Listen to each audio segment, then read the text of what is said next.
Surat traffic police અને મહાનગરપાલિકાના સંયુક્ત ઉપક્રમે રોડ પરના દબાણો હટાવવાની ઝુંબેશ હાથ ધરવામાં આવી છે। આ કામગીરી દરમિયાન શહેરના નવસારી બજાર અને કોટ સફીલ રોડ પર ખાનગી વાહનોના દબાણો હટાવવામાં આવ્યા હતા।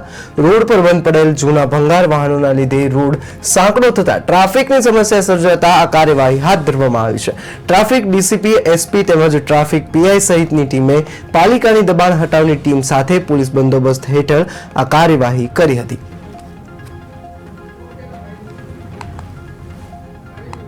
પોલીસ કમિશનર શ્રીના માર્ગદર્શન હેઠળ સુરત શહેરમાં એવા રોડ આઈડેન્ટિફાઈ કરવામાં આવેલા છે કે જે લાંબા સમયથી બિનવારસી વાહનો પડેલા છે, સાથે સાથે ભંગાર અને એવી ઘણી બધી વસ્તુઓ રોડ ઉપર મૂકી દેવામાં આવે છે કે જેના લીધે ટ્રાફિક ક્યાંક ને ક્યાંક જામ થાય છે અને અકસ્માતના બનાવો પણ બનતા હોય છે।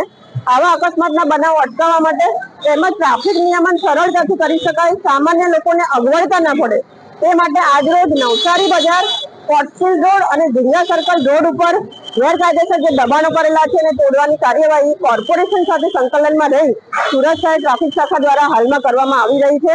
અને આવી જ ડ્રાઈવ સુરતના જેટલા એવા રોડ છે કે જ્યાં ગેરકાયદેસર દબાણો છે, બિનવારસી વાહનો લાંબા સમયથી પડેલા છે, એવા રોડને ક્લિયર કરી અને ટ્રાફિકની સમસ્યામાંથી ક્યાંક ને ક્યાંક સુરતના શહેરીજનો છે એને છુટકારો મળે તેવા પ્રયત્નો સુરત સિટી દ્વારા હાલમાં હાથ ધરવામાં આવી રહ્યા છે।